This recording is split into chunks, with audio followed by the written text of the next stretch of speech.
ท่านกำลังรับฟังการส่งกระจายเสียงจากสถานีวิทยุกระจายเสียงแห่งประเทศไทยจังหวัดลำพูน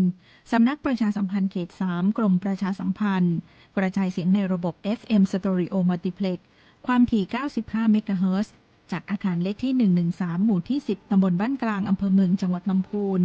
จากนี้ไปสถานีร่วมกับสำนักงานคณะกรรมการการเลือกตั้งประจำจังหวัดลำพูนเสนอรายการร่วมพัฒนาประชาธิปไตยกับกกต.ลำพูนค่ะ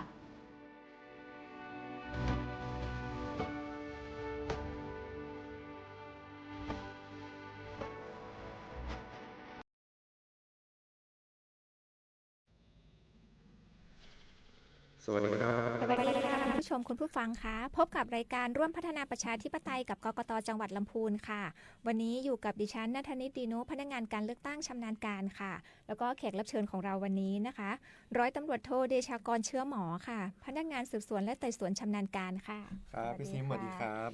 เป็นยังไงบ้างคะการเลือกตั้งของเราระดับชาติผ่านพ้นไประดับด้วยดี ด้วยดีครับเมื่อวานก็เป็นบรรยากาศของผู้สมัครสสแบบแบ่งเขตก็ไปรับใบรับรองที่กกตที่สำนักงานกกตนะครับก็ประกาศอย่างเป็นทางการแล้วนะครับก็ยังรอในส่วนของสสแบบบัญชีรายชื่อนะครับก็รอประกาศอย่างเป็นทางการอีกทีนะครับค่ะในส่วนของลำพูนเราก็ไม่มีปัญหาอะไรเนาะในเขตเลือกตั้งที่1ก็คือนายวิทย์วิสิทธิ์ปันสวนปลูกค่ะก็เป็นไปตามที่รายงานเนาะแล้วก็เขตที่2นะคะก็เป็นนายชัชพีวรรณพิรัตน์ค่ะไม่มีพลิกโผไปจากตรงนี้นะคะของพรรคประชาชนค่ะทั้งสองเขตเลยค่ะอันนี้ก็ท่านกกตก็ลงนามไปเมื่อวันที่25กุมภาพันธ์ที่ผ่านมาค่ะ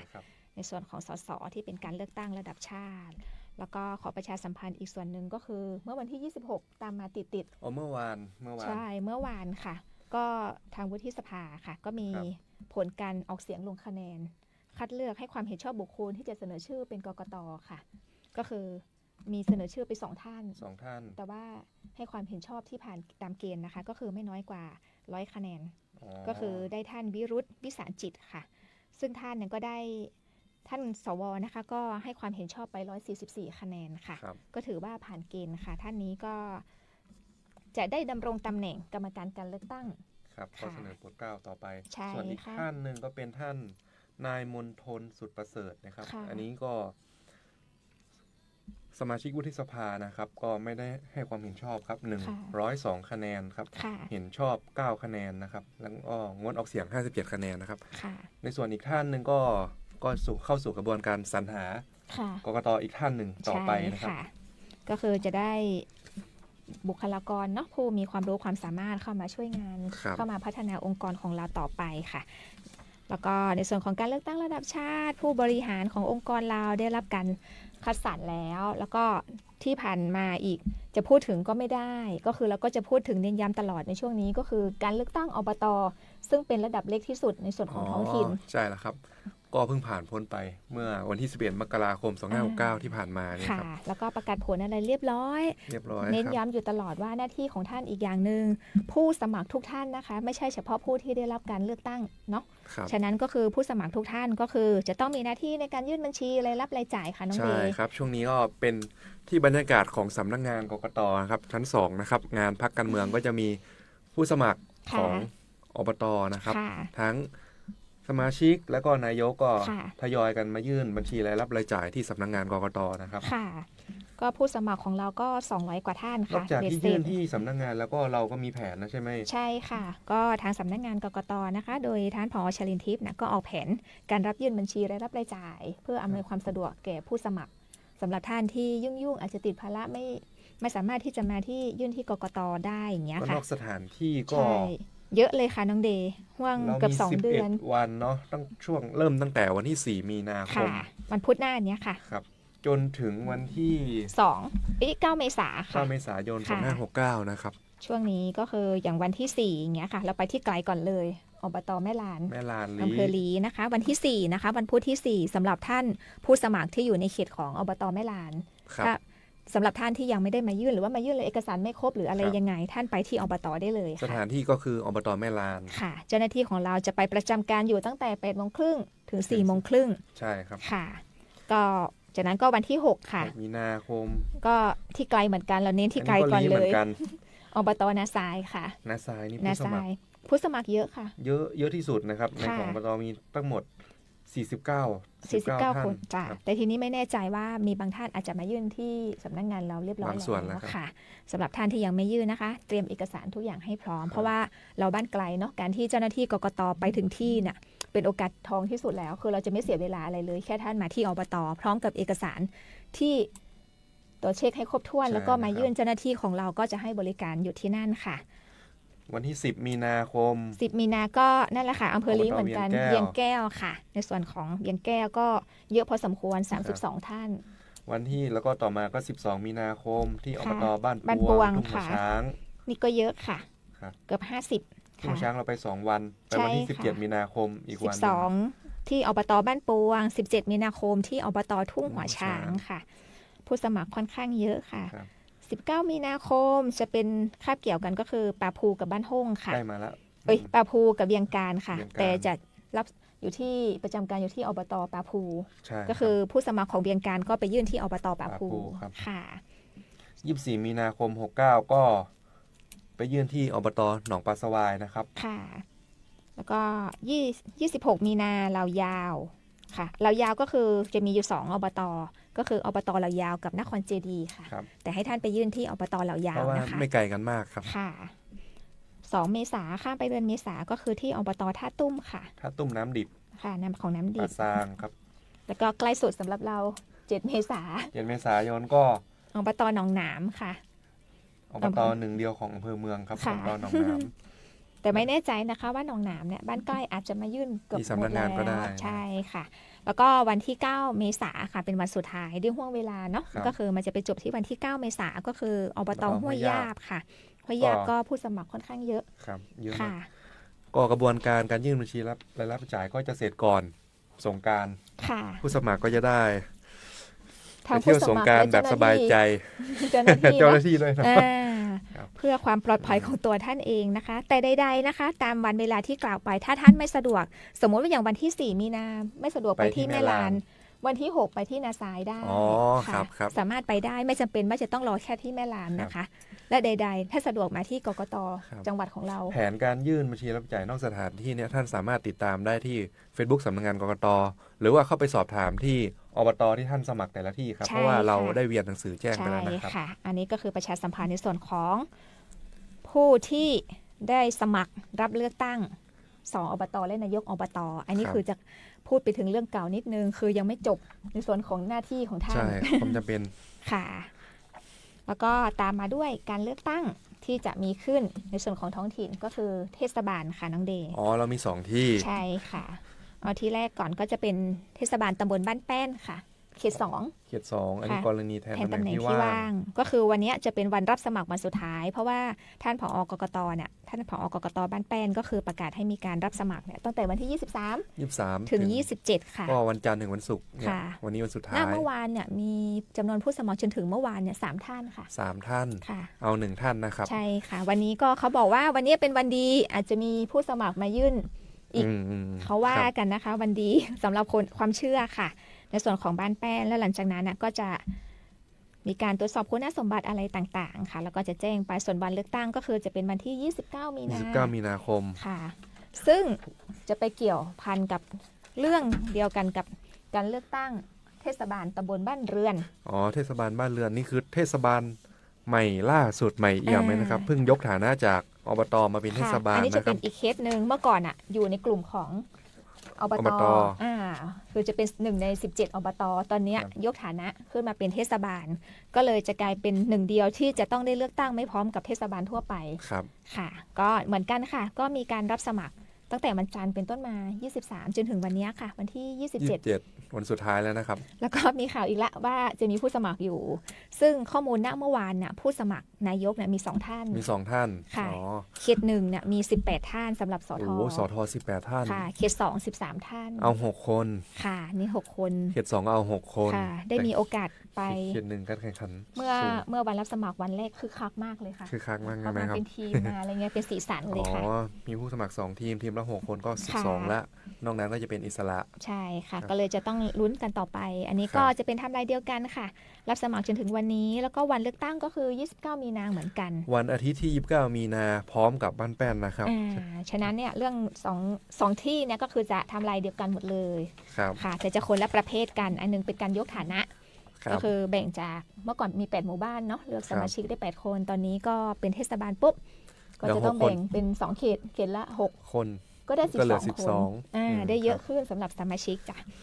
ในส่วนนี้แล้วก็เมื่อวันอาทิตย์ที่ผ่านมาอีกนิดนึงก็คือมีการเลือกตั้ง2อบต.ห้วยยาบเขต3อันนี้ก็จะต่อเนื่องมาจากการเลือกตั้งอบต.เหมือนกันครบวาระคือเพื่อนๆเลือกตั้งกันไปหมดละประกาศผลละจะมีอยู่เขต3ของห้วยยาบที่ต้องมีการประกาศให้มีการเลือกตั้งใหม่แล้วก็มีการเลือกตั้งไปแล้วค่ะในส่วนนี้ก็ได้พูดถึงว่าก็ได้ผู้สมัครที่ได้รับคะแนนสูงสุดมาแล้วค่ะประกาศ5/8ไปเรียบร้อยก็คือนายพิงวงคมค่ะวงคมค่ะมีผู้มีสิทธิ์ในหมู่บ้านเนี่ยก็คือหมู่บ้านหมู่ที่3เนาะของอบต.ห้วยยาบก็338แต่ที่น่าดีใจก็คือผู้มาใช้สิทธิ์ตั้ง 84% ค่ะน้องเดก็แอบหวั่นอยู่ว่าไม่มีใครมาได้สิทธิ์ใช่ไหมครับเพราะว่าเราก็แอบลุ้นอยู่นะเรื่องของการแบบเลือกตั้งบ่อยๆอย่างเงี้ยก็อาจจะเกิดความเบื่อหน่ายอะไรได้แต่ใดๆคือประชาชนผู้มีสิทธิ์ของห้วยยาบเขต3ให้ความร่วมมือดีมากเลยค่ะ 84% สูงมากค่ะบัตรเสียมีแค่1ใบจากผู้มาใช้สิทธิ์โอ้อันนี้ต้องสุดยอดนะครับถ้าไม่มีเลยนี่จะจะ100%เลยแต่ใดๆเนาะมี1ใบเราก็ถือว่าโอ้โหขอบพระคุณมากเลยนะคะสำหรับการให้ความร่วมมือการเห็นความสำคัญของการไปใช้สิทธิ์ของท่านนะคะอันนี้ก็นำเสนอนำเรียนท่านกกต.ไปแล้วเรียบร้อยก็อยู่ระหว่างกระบวนการตรวจสอบอะไรต่างๆนานาถ้าไม่มีอะไรพลิกโผก็รอประกาศรับรองผลการเลือกตั้งครับค่ะในส่วนนี้ค่ะพี่ซิมช่วงนี้เนาะพอจะมีประกาศเลือกตั้ง2ที่ใช่ไหมครับบ้านแป้นกับบ้านเรือนช่วงนี้ผู้สมัครที่สำคัญนะครับห้ามลืมเด็ดขาดก็คือการยื่นวิธีการหาเสียงครับช่วงนี้ก็การสืบสวนก็จะมีผู้สมัครเข้ามาทุกวันครับมายื่นเอกสารการหาเสียงไม่ว่าจะเป็นพาหนะการหาเสียงทางอิเล็กทรอนิกส์แล้วก็ผู้ช่วยหาเสียงหรือว่ามีเวทีสถานที่ก็มาแจ้งกันครับเราเลือกตั้ง29มีนาคมก็นับตั้งแต่วันที่ตำแหน่งว่างลงนะครับกรณีของทั้งบ้านแป้นและบ้านเรือนนะครับเพราะว่าเป็นการเลือกตั้งอันเนื่องมาจากตำแหน่งว่างอันไม่ใช่เพราะเหตุครบวาระหรือครบอายุนะครับก็ผู้สมัครเนี่ยหาเสียงได้ตั้งแต่วันที่ตำแหน่งว่างลงนะครับจนถึงเวลา 18 นาฬิกาของวันก่อนเลือกตั้งก็คือ2ที่นี้ก็28มีนาคม2569นะครับก่อน 18 นาฬิกานะครับพอหลัง 18 นาฬิกาปุ๊บท่านก็ต้องหยุดหาเสียงทุกอย่างนะครับวันนี้ที่ผมจะมาพูดก็คือเรื่องสำคัญคือระเบียบของกกต.ครับว่าด้วยวิธีการหาเสียงและลักษณะต้องห้ามในการหาเสียงยังไงแล้วก็ห้ามยังไงข้อแรกเลยครับพี่ซิมผู้สมัครนะครับห้ามผู้สมัครดำเนินการหรือยินยอมให้พรรคการเมืองหรือให้ผู้ใดนะครับดำเนินการนำสถาบันพระมหากษัตริย์นะครับมาเกี่ยวข้องกับการหาเสียงเลือกตั้งอันนี้ห้ามเด็ดขาดเลยครับแล้วก็อีกข้อหนึ่งที่ห้ามก็คือห้ามผู้สมัครเนี่ยยินยอมให้พรรคการเมืองหรือผู้ใดหาเสียงเลือกตั้งในลักษณะดังต่อไปนี้7ข้อก็คือเริ่มตั้งแต่การแจกจ่ายเอกสารหาเสียงเลือกตั้งนะครับโดยที่วางโปรยในที่สาธารณะไม่ได้เด็ดขาดนะครับเพราะว่ามันผิดเรื่องพรบรักษาความสะอาดของท้องถิ่นนะครับแถวบ้านผมเนี่ยก็จะมี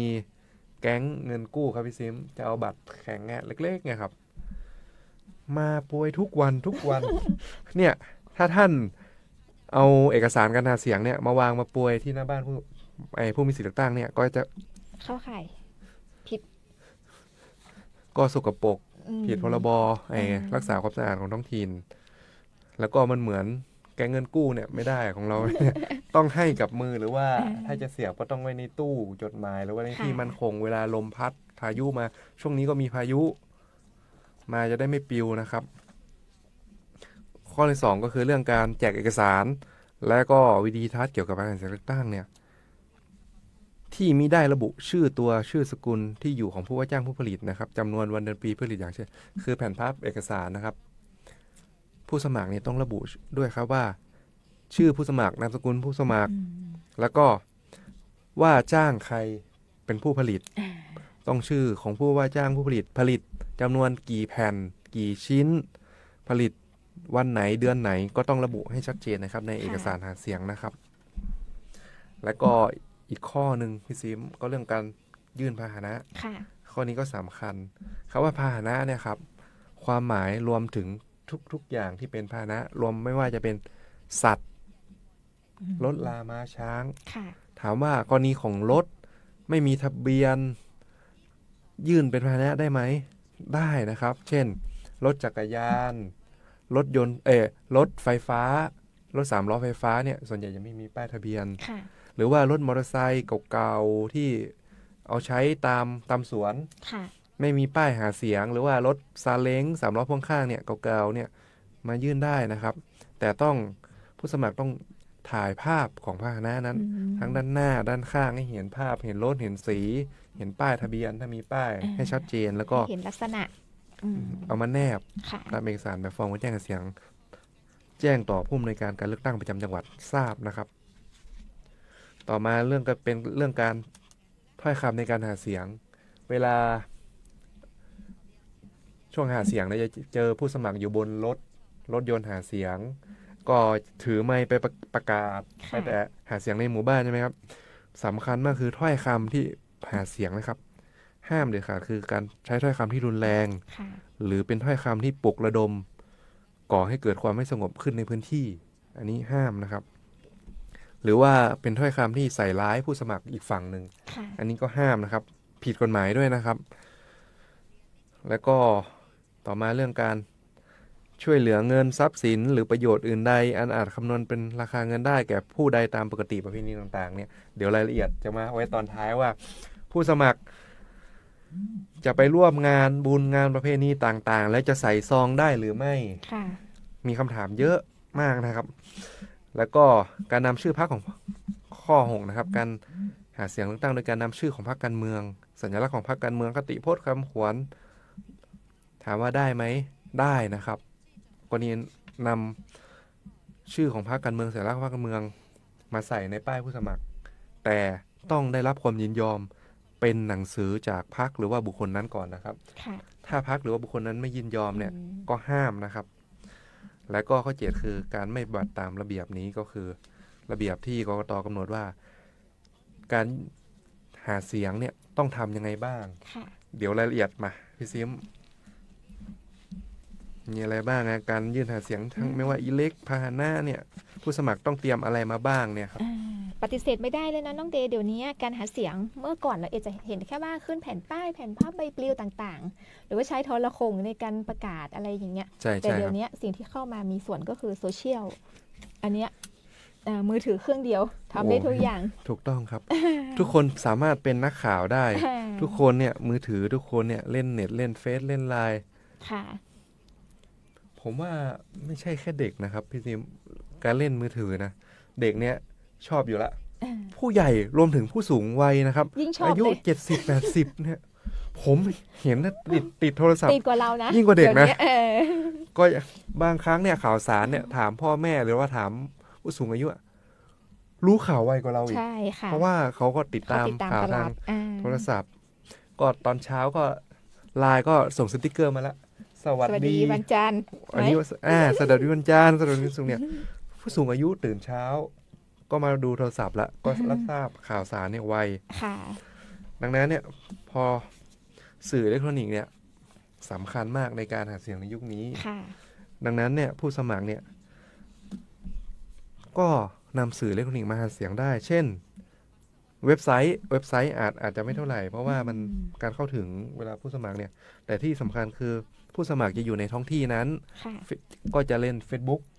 เพราะว่าก็จะมีเพื่อนใน Facebook ที่เป็นคนหมู่บ้านเดียวกันคนรู้จักในหมู่บ้านเยอะพอเราโพสต์หาเสียงเพื่อนๆก็เห็นว่าเรา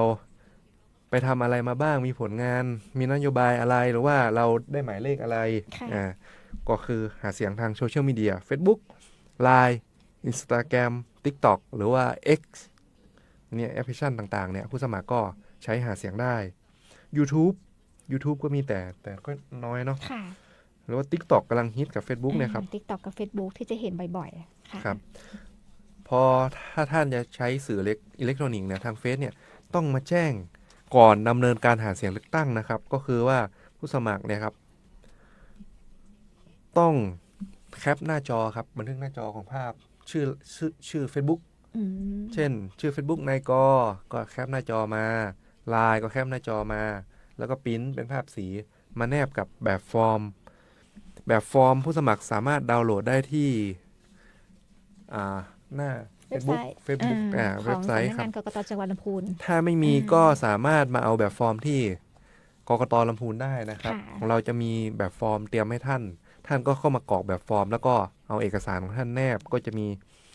ภาพแคปหน้าจอให้เห็นชื่อรูปถ่าย ID ครับ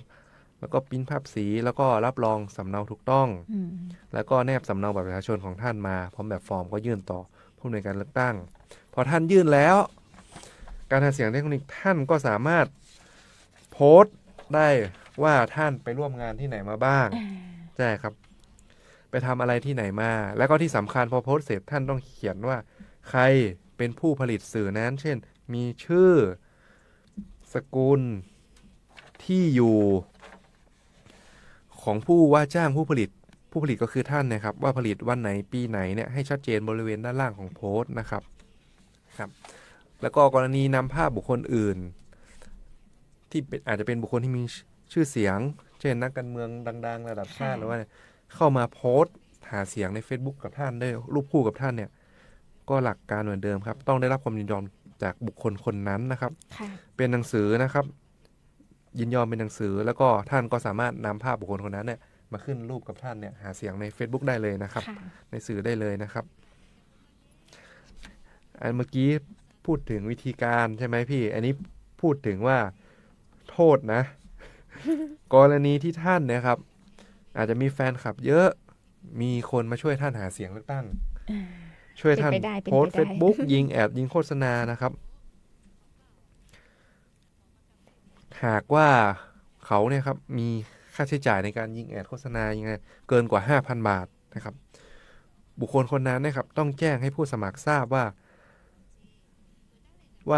ค่าใช้จ่ายดังกล่าวเนี่ยเกินกว่า 5,000 บาทแล้วผู้สมัครก็ต้อง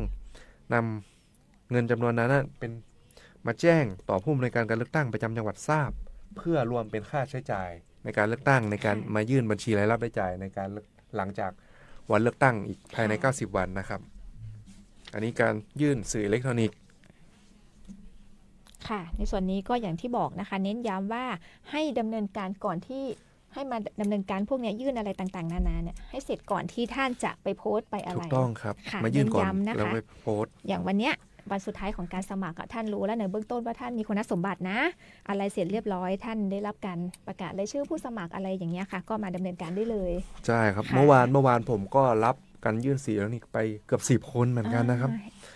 ได้รับความนิยม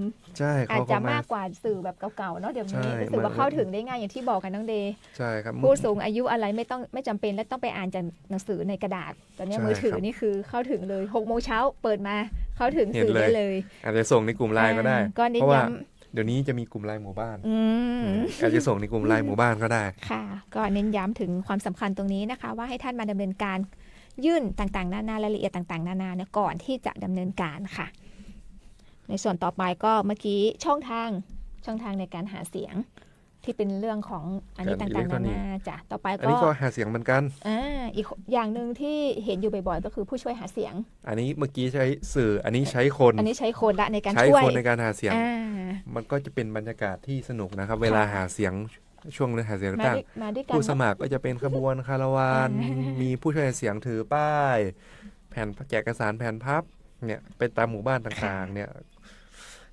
ถามว่าแล้วผู้สมัครจะให้ใครเป็นผู้ช่วยหาเสียงได้บ้างก็ต้องบอกว่าผู้ช่วยหาเสียงนะครับต้องเป็นผู้มีสิทธิเลือกตั้งนะครับ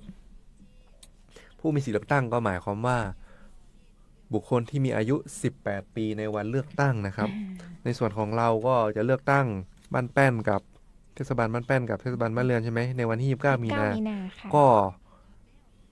เยาวชนตอนนี้อาจจะอายุ17พอถึง29 มีนาอายุ18ก็เป็นผู้มีสิทธิเลือกตั้งใช่ไหมครับ ก็ท่านเนี่ยสามารถแจ้งเป็นผู้ช่วยหาเสียงเลือกตั้งได้นะครับและก็ค่าตอบแทนของผู้ช่วยหาเสียงนะครับตอนนี้ค่าแรงขั้นต่ำของจังหวัดลำพูนยังใช้อัตราเดิมเมื่อวันที่1 มกราคม 2568 ก็คือ350 บาทค่ะผู้สมัครจะให้เยอะกว่านั้นได้ไหมไม่ได้ไม่งั้นเกิดการได้เปรียบเสียเปรียบยังไงทำไมว่ากฎหมายระเบียบต้องบอกว่าให้ตามค่าแรงขั้นต่ำของจังหวัดเพราะว่าถ้าผู้สมัครที่มีเงินเยอะมีตังจ้างผู้ช่วยหาเสียง 1,000 บาทสมมติผมจ้างพี่ซิม 1,000 บาทกับผู้สมัครอีกคนมาจ้างพี่ซิม350 บาทพี่ซิมจะเป็นผู้ช่วยหาเสียงให้ใครก็ต้องไปที่ 1,000 บาทโดยปกติเนาะธรรมดาหรือว่าจ้างน้อยกว่า350 บาทอันนี้ก็ไม่ได้จ้างมากจ้างน้อยไม่ได้ต้องจ้าง350 บาทเท่านั้นนะครับเพราะว่าเพื่อป้องกันการได้เปรียบเสียเปรียบนะครับอันนี้คือค่าตอบแทนผู้ช่วยหาเสียงก็มีบุคคลประเภทหนึ่งที่ว่าผู้สมัครไม่ต้องแจ้งเป็นผู้ช่วยหาเสียงก็คือสามีภรรยาและก็บุตรสามีภรรยาบุตร3ท่านนี้นะครับแล้วก็ต้องชอบด้วยกฎหมายคือภรรยาสามีต้องจดทะเบียนสมรสบุตรก็ต้องมีการรับรองบุตรกรณีนะครับก็ถ้าเป็นสามีภรรยาที่ไม่ได้จดทะเบียนหรือว่าอยู่กินแบบฉันสามีอันนี้ก็ต้องแจ้งนะครับแต่ที่สำคัญบุตรก็ต้องเป็นผู้มีสิทธิเลือกตั้งก็วนกลับไปไหมคะใช่ครับต้องผู้มีสิทธิเลือกตั้งนะครับเพราะว่าต้องกลับมาถามว่าเป็นผู้มีสิทธิเลือกตั้งค่ะครับก็อันนี้ก็หลักเหมือนกันแจ้งก่อนวันดำเนินการแบบว่าวันพรุ่งนี้เราจะเดินขบวนใหญ่วันนี้ผู้สมัครก็ต้องให้คนที่ทำเรื่องการด้านเอกสารเนี่ยดำเนินการแจ้งผู้ช่วยหาเสียงต่อผู้อำนวยการการเลือกตั้งประจำวันให้เสร็จก่อนนะครับค่ะก็ยื่นแต่เนิ่นๆก็จะเป็นการดีเพราะว่าต่างคนต่างยื่นเราก็ไม่รู้ว่าจะไปยื่นซ้ำซ้อนหรือเปล่าเนาะใช่แล้วก็ที่สำคัญก็คือต้องเตรียมอะไรบ้างใช่ไหมครับผู้สมัครก็ต้องไปขอสำเนาบัตรประจำตัวประชาชนของผู้ช่วยหาเสียงพร้อมให้เจ้าตัวรับรองสำเนาถูกต้องครับแล้วก็เอามาแนบตามแบบครับเหมือนเดิมถ้าไม่มีแบบก็มาเขียนมากรอกแบบฟอร์มที่สำนักงานกกต.ลำพูนได้นะครับใดๆก็คือคนที่ท่านเอามาเป็นผู้ช่วยหาเสียงหนึ่งเขาต้องรับรู้ว่าเขาเป็นผู้ช่วยหาเสียงของท่านเพราะอะไรเพราะว่าจะต้องรับรองสำเนาบัตรประชาชนใช่ครับเขาก็รับรองตัวเองไม่ใช่เขาต้องรู้ด้วยเจ้าตัวไม่รู้ผู้สมัครมีสำเนาบัตรประชาชนเขามายื่นพอมีเรื่องปุ๊บเจ้าตัวก็ปฏิเสธว่าเขาไม่ได้เอาบัตรให้หรือว่าไม่ได้เซ็นสำเนาให้ก็เป็นเรื่องผู้สมัครก็ต้องรับค่ะผิดของการกระทำไปเมื่อผู้สมัครแจ้งผู้ช่วยหาเสียงแล้วสิ่งที่ผู้สมัครนะครับสามารถให้ผู้ช่วยหาเสียงได้ก็คือเสื้อผ้าหมวกสิ่งของกางเกงอะไรเป็นเสื้อทีมนะครับเลี้ยงอาหารก็กลางวันมีอาหารเช้ากลางวันก็ขึ้นอยู่กับผู้สมัครนะครับเครื่องดื่มแต่เครื่องดื่มในที่นี้เนี่ยไม่แอลกอฮอล์ไม่ได้นะครับโนแอลกอฮอล์นะครับเฉพาะเครื่องดื่มอาจจะเป็นน้ำหวานนะครับและก็กรณีผู้สมัครอยากเปลี่ยนผู้ช่วยหาเสียงก็เปลี่ยนได้นะครับแต่ไม่เกิน3ครั้งละไม่เกิน1 ใน 3ของผู้ช่วยหาเสียงในการเลือกตั้งนั้นนะครับก็คือเช่นแจ้งมาครั้งแรก100คนครั้ง2ครั้ง3ก็จะเปลี่ยนก็ต้องเปลี่ยนครั้งไม่เกินละ1 ใน 3ของวันที่แจ้งก็คือประมาณ33ค่ะไม่เกินนี้ค่ะแล้วก็ไม่เกิน3ครั้งไม่ใช่นั้นผู้สมัครก็จะถามว่ากรณีท้องถิ่นเนี่ยผมสามารถแจ้งผู้ช่วยหาเสียงได้กี่คนตรงนี้นะคือกฎหมายไม่ได้ระบุไว้นะครับว่าไม่จำกัดจำนวนนะครับก็คือใช้วงเงินค่าใช้จ่าย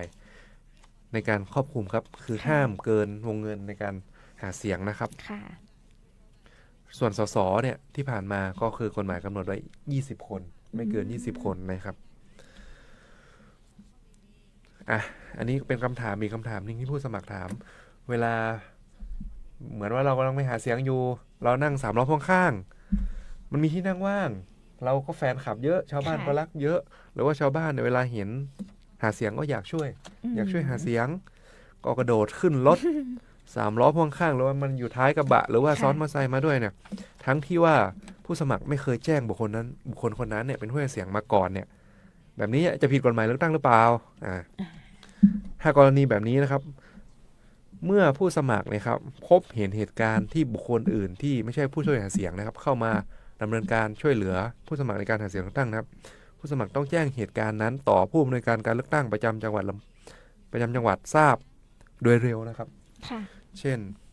หาเสียงวันนี้มีบุคคลอื่นที่ไม่ใช่ผู้ช่วยหาเสียงมาหาเสียงประมาณ3คนพอท่านทราบแล้วก็วัน2วันเนี่ยท่านก็ต้องรีบมาแจ้งเลยว่ามีนายกนายขอเนี่ยมาช่วยหาเสียงกฎหมายยังคุ้มครองอยู่ใช่ไหมคะใช่ครับเพราะอะไรเพราะว่าช่องโหว่ตรงนี้เราไม่รู้ว่าคนที่มาช่วยเราอะเป็นฝ่ายไหนเอาจริงๆน้องเดชใช่ไหมถูกต้องครับเผื่อท่านก็ทำเป็นเพิกเฉยว่าแบบมาช่วยเราได้ประโยชน์เรามองที่เจตนาครับเราไม่ได้แต่เราจะไม่คุ้มครองที่ท่านกรณีที่ท่านรู้อยู่แล้วนะครับเช่นแต่ก็นิ่งเฉยไม่แจ้งมา20คนวันนั้นคือมีผู้เสียงมา20-50คนแล้วก็20-50คนไม่ได้แจ้งมาเลยแบบนี้คือเจตนาชัดๆใช่เจตนาชัดๆนะครับฉะนั้นกฎหมายเนี่ยก็เลยเปิดช่องทางให้ท่านอีกทางนึงนะคะในกรณีที่ท่านยังไม่รู้เนาะว่ามีคนมาช่วยอะไรท่านก็เลยหลังจากเกิดพฤติการนี้เกิดขึ้นเนี่ยท่านก็มาแจ้งได้อยู่โดยเร็วด้วยนะคะอย่างที่บอกว่าเกิดเหตุการณ์วันนี้พรุ่งนี้ท่านมาได้ก็ยิ่งดีเลยเพื่อตัวท่านเองนะคะในส่วนนี้ก็ทั้งหมดทั้งมวลที่ผ่านมาตั้งแต่การจัดทำสื่ออิเล็กทรอนิกส์การยื่นผู้ช่วยหาเสียงต่างๆค่ะน้องเดย์เกิดค่าใช้จ่ายเกิดขึ้นเมื่อกี้น้องเดย์บอกว่าอย่างผู้ช่วยหาเสียงเนี่ยเราจะรู้อยู่แล้วว่าค่าแรงขั้นต่ำค่ะเอาค่าแรงขั้นต่ำกำหนดไม่เกิน350 บาทแต่ไม่จำกัดจำนวนคนที่ท่านจะเอามาเป็นผู้ช่วยหาเสียงถูกต้องแต่ทั้งหมดทั้งมวลย้อนกลับไปว่า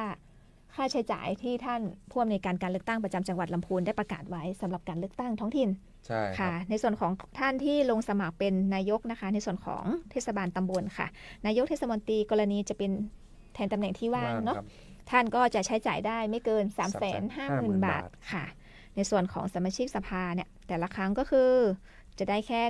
170,000 บาทเนี่ยครับค่ะก็จะเป็นผลพวงย้อนกลับไปว่าถ้าท่านจ้างผู้ช่วยหาเสียงเยอะกฎหมายไม่ได้ห้ามว่ากี่คนแต่ใดๆคือถ้าท่านมีค่าใช้จ่ายอื่นๆอีกท่านก็พึงระมัดระวังในส่วนนี้ด้วยใช่นะครับอันนี้คือกรณีของเคสของเราเลยก็คือเลือกตั้งบ้านเรือนกับบ้านแป้นนะครับสทก็ไม่เกิน170,000นายกไม่เกิน350,000นะครับทางนี้ในรายละเอียดตรงนี้ก็ได้มีหนังสือแจ้งไปที่ทั้ง2เทศบาลแล้วนะคะถ้าท่านอยากจะได้รายละเอียดเพิ่มเติมเนาะท่านไปติดต่อที่เทศบาลบ้านแป้นกับเทศบาลบ้านเรือนได้เลยนะคะก็คือใช้ในวงเงินที่ไม่เกินนี้ค่ะตามที่กำหนดอย่างที่บอกก็เรื่องของเงินจบไปไม่น่าจะมีปัญหาในส่วนนี้เคยเกิดประเด็นไหมคะในส่วนที่ว่าค่าใช้จ่ายเกินของเราเคยมีไหมของเราไม่มีเกินมีแต่ว่ายื่นไม่ถูกต้องยื่นไม่ครบถ้วนตามความเป็นจริงอันนี้ก็จะมีเรื่องร้องเข้ามาครับก็สำคัญเหมือนกันเนี่ยค่ะก็เลยบอกว่าตั้งแต่วันที่ท่านสมัครคืออาทิตย์นี้น้องเดย์จะมีรายการค่าใช้จ่ายเกิดขึ้นละท่านเก็บได้เลยวิธีการนะครับท่านทำแฟ้มมาก็ได้หรือว่ากล่องลังเวลาท่านเนี่ยวันนี้ต่อวันนะค่าข้าวเท่าไหร่ได้ใบเสร็จมาเอาไปหย่อนไว้ก่อนในแฟ้มในลังค่าน้ำมันเติมน้ำมันเท่าไหร่ได้สลิปมาเอาไปใส่ในลังค่าอะไรทุกอย่างเนี่ยค่ากองทัพบำเหน็จในท้องนะครับเอามาใส่ในลังพอแล้วตั้งเสร็จยื่นให้ท่านก็เปิดดูในแฟ้มในลังเอกสารทุกอย่างก็ครบอยู่ตรงนั้นอย่างที่บอกค่ะหากล่องมาแค่กล่องเดียวท่านหยอดไปก่อนแล้วค่อยมาว่ากันทีหลังเพราะว่าการที่ท่านไปเก็บน่ะเราไม่ได้อยู่ที่บ้านอย่างเดียวน้องเดย์เราลงพื้นที่หาเสียงไปตรงโน้นตรงนี้ไม่วางบนโต๊ะแล้วก็พอผ่านไปหลายๆวันเป็นเดือน30 วันหายแค่กระดาษแผ่นเดียวบางทีติดไปกับอะไรก็ไม่รู้ขยำทิ้งไปแล้วแล้วพอตอนถึงที่ท่านยื่นบัญชีแล้วรายจ่ายท่านลืมเราก็ไม่รู้นะว่ามีรายการนั้นด้วยแต่ผู้สมัครฝั่งตรงข้ามเขาจำเขาไม่ลืมนะครับเช่นท่านอาจจะพาผู้สมัครไปกินข้าวที่ร้านตามสั่งร้านนี้50 คนบินประมาณ 2,000 แต่พอประกาศแล้วที่รับจ่ายมาปุ๊บไม่มีค่าอาหารตรงนี้แต่ผู้สมัครอีกฝั่งหนึ่งเขาจำเนี่ยท่านก็ยื่นเอกสารไม่ถูกต้องครบถ้วนตามความเป็นจริงอันนี้ด้วยความเป็นห่วงเป็นใยจากเจ้าหน้าที่ที่ดูแลด้านนี้โดยตรงแล้วก็เห็นประสบพบเจอมาแล้วว่าเกิดกรณีนี้เกิดขึ้นค่ะก็คือเพราะว่าพนักงานของกกต.เราเวลาไปช่วยดูเรื่องพวกนี้เราจะไม่รู้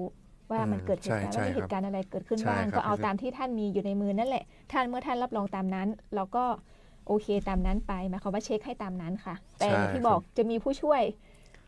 ที่ติดตามท่านอยู่อีกหนึ่งก็คือฝั่งตรงข้ามของท่านนั่นเองถูกต้องครับอันนี้คือแบบว่า ฝ่ายตรวจสอบครับ ฝ่ายตรวจสอบที่ชัดเจนของท่านก็คือจะเป็น ครับ อีกฝั่งหนึ่งค่ะ ครับ นี่ก็ด้วยความเป็นห่วงเป็นใยทุกท่านนะคะ เริ่มเก็บไว้ตั้งแต่ตอนนี้ตอนที่รายการต่างๆ มันยังไม่เยอะ ใช่ครับ ค่ะ เมื่อกี้เราการหาเสียงการใช้สื่อใช้คน ค่ะ เมื่อกี้สื่ออิเล็กอันนี้คือแบบอันนี้วิธีแบบนานละ วิธีดั้งเดิม คือผู้สมัครก็ถามว่าก็เนี่ยป้ายเนี่ยทำได้เท่าไหร่ ค่ะ ป้ายก็ไม่เกิน3เท่าป้ายบอร์ดเนี่ยแผ่นไวนิลนะครับป้ายไม้อ่านนะครับกว้างไม่เกิน130ยาวไม่เกิน245นะครับอันนี้ป้ายที่ตั้งตามถนนนะครับ3เท่าแล้วก็ประกาศก็จะประมาณคล้ายๆปฏิทินนะพี่ซิม ค่ะ ก็ผู้สมัครเขาก็ทำได้5เท่านะครับ อืม ไม่เกิน30เซนยาวไม่เกิน42เซนนะครับอันนี้ป้ายกับประกาศนะครับและที่สำคัญเนี่ยประเด็นการยื่นบัญชีรายจ่ายเนี่ยกรณีป้ายเนี่ยสำคัญมากเพราะว่าการเลือกตั้งเทศบาลนะครับทั้งสทนายกเนี่ยจะเป็นการสมัครในทีม ค่ะ เช่นในทีมเนี่ยในป้ายนั้นเนี่ยมีผู้สมัครสท6คน มีผู้สมัครนายกและทีมบริหารเนี่ยถามว่าค่าใช้จ่ายเนี่ยคิดกันยังไง ค่ะ ก็ตอบว่าใครมีชื่อมีรูปในป้ายก็เอามาหารกันจำน นั ว บ น เลย เท่ากัน อืม นะอันนี้คือหลัก ค่ะ แล้วถามว่าป้ายเนี่ยผู้สมัครใส่อะไรได้บ้างก็เหมือนเดิม ชื่อสกุลข้าพเจ้านายหมายเลขประจำหมายเลขผู้สมัคร แล้วก็กรณีที่ผู้สมัครมีชื่อของพรรคการเมืองสัญลักษณ์ของพรรคการเมืองก็นำมาใส่ในป้ายได้นะครับ ก็เหมือนเดิมได้รับความยินยอมจากพรรคหรือว่าบุคคลคนนั้นนะครับ และที่สำคัญครับกรณีแผ่นป้ายนะครับ ผู้สมัครก็ต้องระบุชื่อของผู้ว่าจ้าง ผู้ว่าจ้างก็คือผู้สมัครนั่นแหละครับ แล้วก็ชื่อของผู้ผลิตให้ใครบริษัทไหนผลิตจำนวนกี่แผ่นผลิตวันไหนวันเดือนปีที่ผลิตนะครับ ให้เห็นชัดเจนบริเวณประกาศหรือว่าแผ่นป้ายนะครับนี่สำคัญนะครับ แล้วก็การนำภาพบุคคลที่มีชื่อเสียง ไม่ว่าจะเป็นนักการเมืองระดับชาติ อืม นักการเมืองระดับท้องถิ่น นายกอบจนายกเทศบาลนายกอบตหรือว่าบุคคลที่มีชื่อเสียงในจังหวัดนั้นๆเนี่ยครับขึ้นภาพกับผู้สมัครเนี่ยครับ ก็ท่านก็ไปทำหนังสือให้บุคคลคนนั้นยินยอม ก็นำมาขึ้นคู่กับท่านได้นะครับ ก็คือต้องมีความได้รับคำยินยอมจากผู้นั้น โดยทำเป็นหนังสือด้วยไม่ใช่ว่า ทำเป็น ปา ห ก นัง เป สื ล่า อครับ เนาะ ปากเปล่าไม่ได้ เพราะปากเปล่าเนี่ยเป็นวาจาเนี่ยเวลา ใช้เป็น มีเรื่อง หลักฐาน ร้องเรียนปุ๊บเนี่ยมันขาดความน่าเชื่อถือ อ่ะถามว่าพอท่านทำป้ายไว้ละติดที่ไหนได้บ้าง อันนี้ก็สำคัญ การติดนี่ก็สำคัญมาก ติดดีก็จะเป็นคุณติดไม่ดีก็จะเป็นโทษ ยังไงสถานที่ปิดก็ท่านก็ไปดูที่ประกาศที่ผู้อำนวยการการเลือกตั้งประจำท้องถิ่นแต่ละที่นะครับ ประกาศกำหนด ค่ะ ว่าปิดตรงไหนได้บ้างนะครับ ถนนเส้นไหนซอยไหน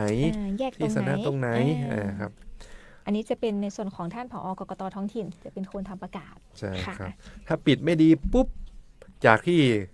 จะได้คะแนนอาจจะเป็นได้คำด่าแท น เช่น ตรงนั้นบริเวณปากซอย แยกปากซอย เวลารถเข้าออกต้องเลี้ยวขวาเลี้ยวซ้าย ท่าน บัง มา เลย ปิดตรงซอยเลย การจะค่อยออกก็ลำบาก บทบังทัศนวิสัยในการสัญจรเนี่ยท่านก็จะได้รับ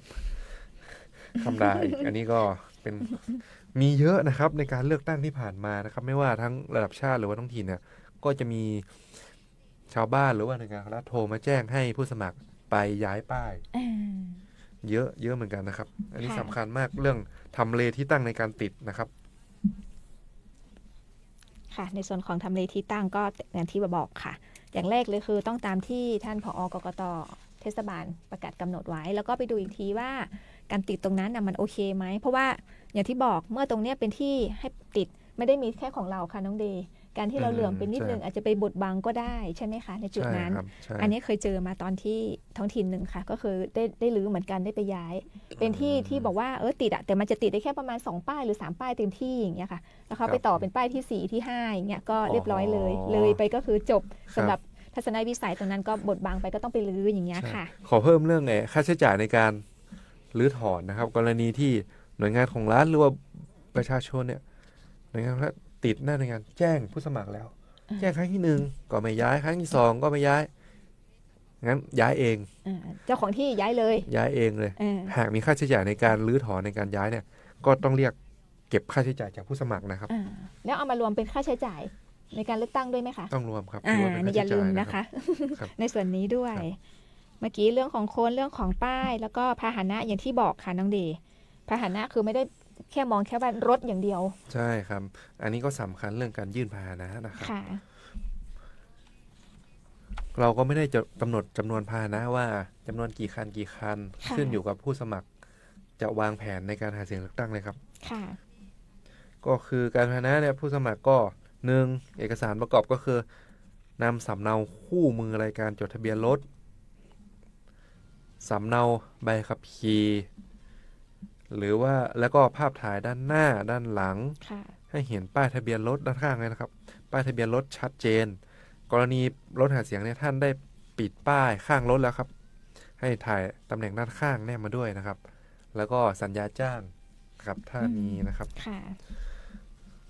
ส่วนอีกเรื่องหนึ่งก็คือเรื่องการสถานที่หรือว่าเวทีปราศัยกรณีที่ผู้สมัครเนี่ยจะใช้สถานที่เวทีปราศัยเช่นหน้าเสาธงสนามของโรงเรียนหรือว่าลานวัดเนี่ยบุคคลคนนั้นเนี่ยต้องทำหนังสือเนี่ยขออนุญาตหรือว่า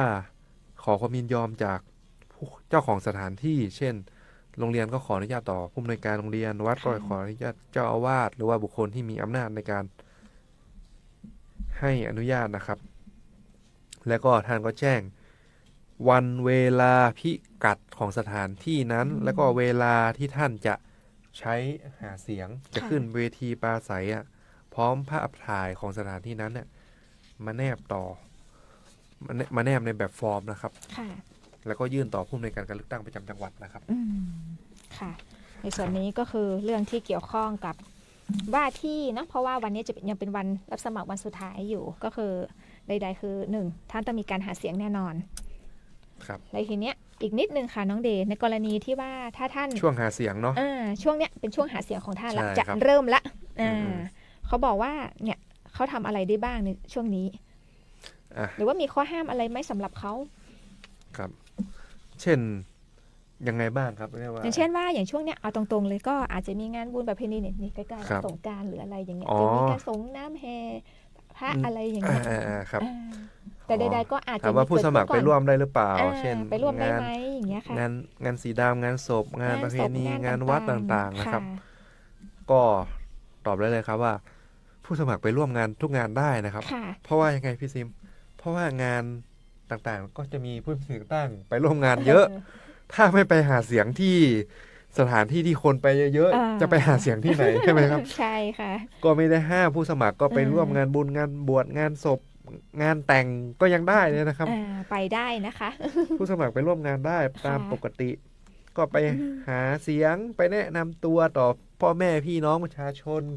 ว่ามาสวัสดีครับอะไรก็ขอเลือกหน่อยอันนี้ได้ตามปกตินะครับแต่มีข้อระวังเรื่องว่า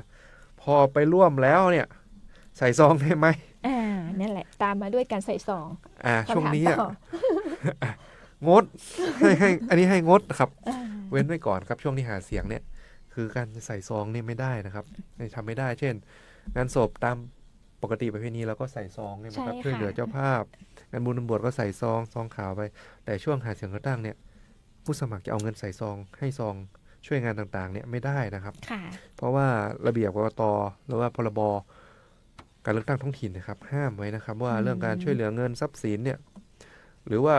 นอกจากเงินและทรัพย์สินเนี่ยอาจจะเป็นผลประโยชน์อื่นอาจคำนวณเป็นราคาเงินได้เนี่ยให้แก่ผู้ใดทำปกติไม่ได้เช่นปกตินะ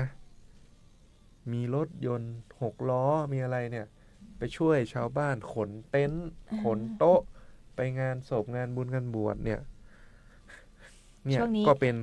ประโยชน์อื่นใดกับคนงานนั้นได้ทำได้แต่ก็ต้องมีค่าใช้จ่ายในการว่าจ้างจะให้ฟรีช่วยฟรีไม่ได้นะครับปกติท่านให้ฟรีมาตลอดอย่างเงี้ยพอถึงช่วงนี้ท่านเป็นผู้สมัครละต้องกลับไปบอกว่าเขาต้อง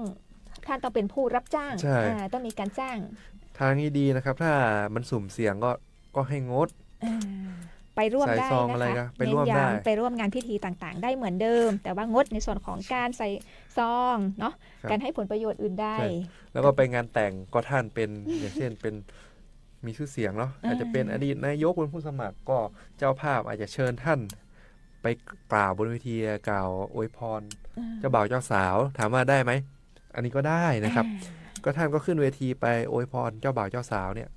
ตามปกติ แต่อย่าเอาเรื่องการหาเสียงแล้วตั้งมาเลยนะผมลงกันอันนี้ให้ เอา งด แค่ไปในบทบาทนั้น ใช่บทบาทไปอวยพรเจ้าบ่าว ค่ะ เจ้าสาวก็พอแล้วนะครับ ค่ะ ในส่วนนี้ก็คือ พอเป็นน้ำจิ้ม ใช่ ใน นะค ส่ รั ว บ นของวันนี้นะคะอย่างและที่สำคัญนะคะ เน้นย้ำอีกทีหนึ่งว่าที่ผู้สมัครทุกท่านนะคะ ในส่วนของท่านที่สมัครเป็นนายกของอบต.บ้านเรือนนะคะ ก็คือค่าใช้จ่ายวงเงินที่ท่านจะใช้จ่ายได้ก็คือไม่เกิน 350,000 บาทค่ะ ในส่วนของสมาชิกในส่วนของทั้งบ้านเรือนและบ้านแป้นก็ใช้ได้ในวงเงินไม่เกิน 170,000 บาทค่ะ เน้นย้ำกันอีกทีหนึ่งในส่วนของค่าใช้จ่าย ทุกอย่างเลยนะคะ เริ่มตั้งแต่ค่าถ่ายรูปค่าใบรับรองแพทย์ค่าใบสมัครต่างๆ เริ่มนับแล้วนะคะ ในวงเงินนี้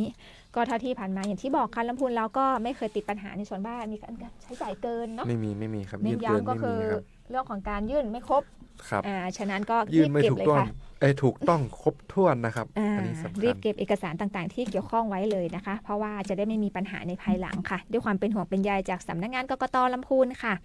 สำหรับวันนี้รายการร่วมพัฒนาประชาธิปไตยกับกกต.จังหวัดลำพูนก็หมดเวลาเพียงเท่านี้ พบกับเราได้นะคะในทุกๆวันอังคารค่ะ เวลาหลังเคารพธงชาตินะคะจนถึงเวลาประมาณ 9 นาฬิกาค่ะสำหรับวันนี้สวัสดีค่ะ ครับ สวัสดีครับ